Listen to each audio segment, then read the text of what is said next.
నమస్కారం. ఘంటారావానికి స్వాగతం. ముందుగా ప్రధాన అంశాలు.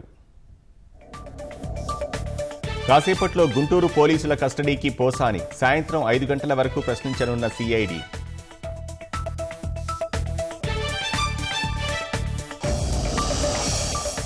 ఒంటిపూట బడులు మధ్యాహ్నం 1:30కు ప్రారంభం.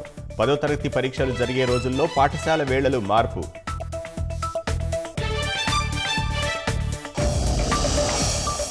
కార్పొరేట్ ఆసుపత్రులకు దీటుగా స్విమ్స్ వైద్య సేవలు. పేదలకు మేలు చేస్తూ అత్యాధునిక వైద్య విధానాలు.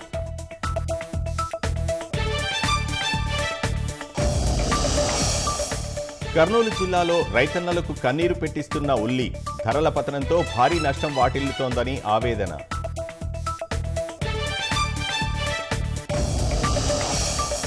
గాజాపై మరోసారి విరుచుకుపడిన ఇజ్రాయెల్. వైమానిక దాడుల్లో 200 మందికి పైగా మృతి.